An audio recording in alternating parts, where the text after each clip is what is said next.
सद्गुरू श्री साईनाथ महाराजांनी आपल्याला भरभरून दान दिले आणि म्हणून मी मगाशी म्हणालो की सद्गुरू श्री साईनाथ महाराजांची भक्ती करणारी आपण सगळेच जण मंडळी स्वतःला भाग्यवानच समजलं पाहिजे। कारण सद्गुरू श्री साईनाथ महाराजांसारखा देव, सद्गुरू श्री साईनाथ महाराजांसारखा संत आपल्या आयुष्यात आला आणि आपल्या आयुष्याचं कल्याण झालं, आपल्या आयुष्याचा उद्धार झाला।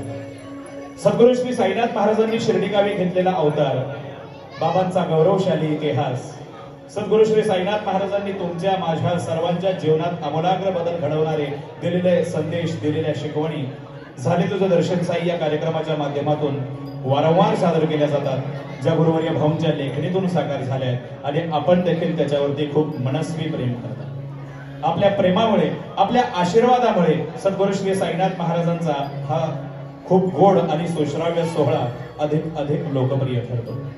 बाबांच्या अवताराकडे पुन्हा एकदा पाहिलं तर मी मागाशी उल्लेखित केल्याप्रमाणे फकीराच्या वेशात आलेले सद्गुरू श्री साईनाथ महाराज भक्तांच्या कल्याणाकरता शिर्डी गावी आले खरे, भक्तांचं कल्याण झालं खरं, इथून पुढे देखील होतंय, पण तरी देखील लोकांच्या मनात बाबांविषयी थोडेफार प्रश्न उरले। कोणते प्रश्न? तर सद्गुरू श्री साईनाथ महाराज भक्तांच्या कल्याणाकरता शिर्डी गावी आले खरे, अवतरले खरे, पण बाबा नेमके कोणत्या धर्माचे, बाबा नक्की कोणत्या जातीचे, बाबा नक्की कोणाचा अवतार, असे नाना विविध प्रकारचे नाना तऱ्हेचे प्रश्न लोकांच्या मनात उभरायला लागले आणि गुरुवर्य भाऊंनी आपल्या समर्थ आणि प्रगल्भ लेखणीतून त्याचं उत्तर शोधण्याचा प्रयत्न केला। सद्गुरू श्री साईनाथ महाराज म्हणजे नक्की कोण? तर हाती पावा घेऊन असंख्य गोपगोपिकांचं भान हरवून टाकणारा देवकीचा कान्हा, की रावणासारख्या दुष्ट प्रवृत्तीचा संहार करून विभीषणासारख्या आणि सर्वसामान्य लोकांच्या हातात लंकेचं राज्य देणारा कौसल्येचा राम। कोण आहेत हे फकीर, कोण आहेत हे संत? ऐकूया सुप्रसिद्ध पार्श्वगायक मंगेशजी शिर्के यांच्या आवाजात।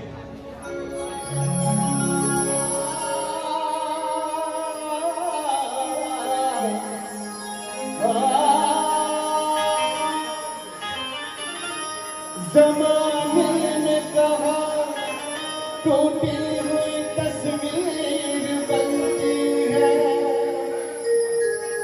तेरे दरबार में बिगड़ी हुई तकदीर बनती है। तारीफ तेरी निकली है दिल से, आई है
इकडे मंडळी बघा किती आले भजन बघण्यासाठी।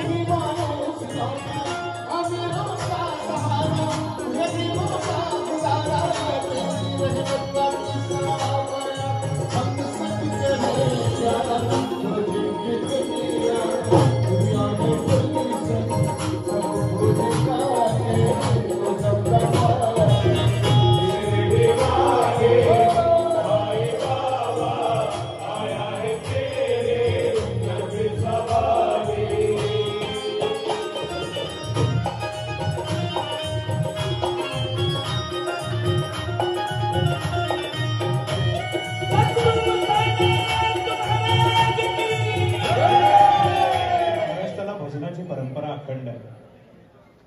संत मंडळींपासून सुरू झालेली ही नामस्मरणाची प्रथा,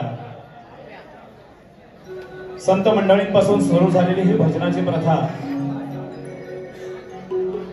आणि हीच प्रथा आज शिर्डी क्षेत्रापर्यंत चालत आलेली आहे. खर तर वारीची परंपरा, भजनाची परंपरा या महाराष्ट्राला 750-800 वर्षापूर्वी मिळाली. संत मंडळींनी ही परंपरा सुरू केली. आपल्या लाडक्या आराध्य दैवताला आळवण्याकरता, आपल्या लाडक्या आराध्य दैवताची प्रार्थना करण्याकरता या संत मंडळींनी भजनाचा, नामस्मरणाचा उपयोग केला. वाळवंटात चंद्रभागेच्या देवी गेल्या 28 युगांपासून भक्तांना दर्शन देत उभा असणारा सावळा सखा पांडुरंग आणि याच पांडुरंगाची आराधना करण्याकरता या संत मंडळींनी भजनाचा उपयोग केला. महायोग पीठे तटे भीवरत्या वरम पुंडरीकाय दात्रे मुनींद्रम समागम्य तीर्थम तमानंद कंदम परब्रह्मलिंगम भजे पांडुरंगम असं आपण म्हणतो. त्याच पांडुरंगाची ही खूप अर्थ आळवणी कार्यक्रमाच्या पुढच्या उघड्या डोळ्यांनी बघितले साई लीला, लीला लीला लीला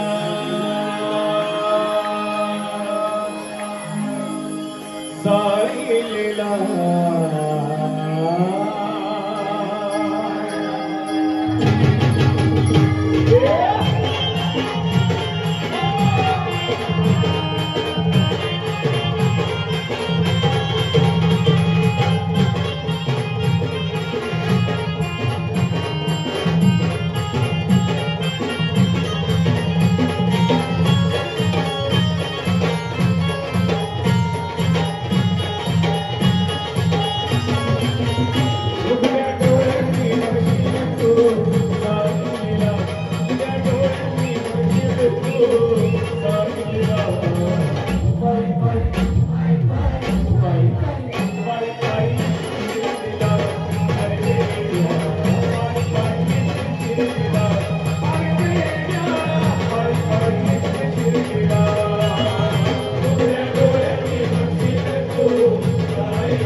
गुरु श्री साईनाथ महाराजांचा खूप गोड नामस्मरण सोहळा जो बरोबर भाऊंच्या लेखणीतून साकार झाला, ते संक्षिप्त पद्धतीने सद्गुरू श्री साईनाथ महाराजांचं एक साई सच्चरित्र आपल्या समोर ठेवण्याचा झाले तुझं दर्शन साई या कार्यक्रमाच्या माध्यमातून प्रयत्न करतो. मगाशी मी जसा उल्लेख केला की भजनाचा उपयोग संत मंडळी आपल्या सावळ्या सख्या पांडुरंगाला आळवण्याकरता, आपल्या लाडक्या आराध्य दैवताला त्याची प्रार्थना करण्याकरता उपयोग करायचा. आणि त्याच्यानंतर आपण आपल्या लाडक्या आराध्य दैवतांचं म्हणजे आपल्या जन्मदात्या आईवडिलांचं देखील खूप गोड पद्धतीने झाले तुझं दर्शन साई या कार्यक्रमाच्या माध्यमातून नामस्मरण केलं. आणि त्यात मी मगाशी म्हटलं गीत सादर होण्यापूर्वी की आपण जर आपल्या आई वडिलांच्या चरणी नतमस्तक झालो, रोज आई वडिलांचं दर्शन घेऊन बाहेर पडलं तर जीवनात आपल्याला कधीच अपयश येत नाही. याचं जाज्वल्य उदाहरण आहे भक्त पुंडलिक. कारण भक्त पुंडलिक आपल्या आईबापांच्या सेवेत एवढा गर्क होता, एवढा मग्न होता की स्वतः परमपिता परमेश्वर पृथ्वीवरती त्याला भेटण्याकरता आला. आई बापांच्या सेवेत मग्न असणारा पुंडलिक स्वतः परब्रह्म परमेश्वर पांडुरंग आपल्याला भेटण्याकरता आलेला आहे हे पाहून एक वीट भिरकावतो आणि त्याच विटेवरती आजपर्यंत तो पंढरीचा विठोबा पुंडलिकाच्या प्रतीक्षेत अवघ्या भक्तांना दर्शन देत उभा आहे.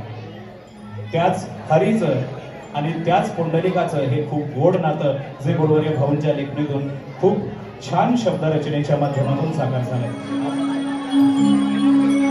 तो